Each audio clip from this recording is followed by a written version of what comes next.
Tow cars don't have to be big and heavy provided you have a lightweight caravan to match. The Renault Captur has a legal towing limit of just 900 kilograms, so it's strictly for ultralight caravans. If you follow the small is beautiful school of touring, how well does the Renault Captur tow? Let's find out. We hitched up to an Ariba Touring GT and towed with the diesel-powered Renault on the public road and at the test track. The Captur puts fuel economy ahead of performance, so don't expect to go anywhere in a hurry.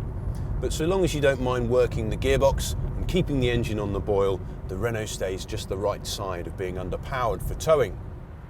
Pulling the Ariba from 30 to 60 miles per hour took 17.6 seconds. That's steady but determined acceleration. Going from 50 to 60 miles per hour, as you might after being stuck behind slower traffic on the motorway, took 12.6 seconds. Performance may be fairly steady, but stability is good. The Captur feels as though it could tow at 50 or 60 miles per hour all day long without giving the driver too much work to do. When pushed harder in an emergency manoeuvre, the Captur continues to tow well. Light and rubbery steering doesn't inspire much confidence, but trust the car and you'll find the Renault grips well and changes direction keenly. In fact, stability-wise, the car feels like it could cope with a heavier tourer than its restrictive towing limit allows, although whether it would have the poke to pull a bigger caravan is another matter.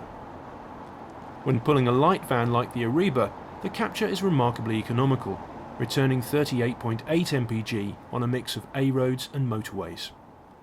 If the official combined figure is to be believed, the Captur is capable of 76.4 mpg in solo driving.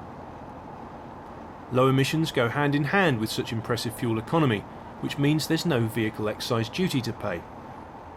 Low running costs are part of the Captur's appeal, but it doesn't feel like a cheap car in the cabin. The design is bright and modern, and on dynamic media nav versions like our test car, satellite navigation is included in the price. There's room inside for 5 at a pinch, although the car's narrow width means it will be more comfortable for 4. For such a small car, boot space is a reasonable 377 litres. There are 2 levels for the boot floor, so owners can choose from lots of hidden storage or one larger space. With the back seats folded, the luggage capacity increases to 1,235 litres. Clearly, a 900 kilogram towing limit is going to rule out the Captur for most caravanners. But if you own a light enough van, the Renault makes a very appealing tow car. It's practical, stable, fuel efficient and stylish.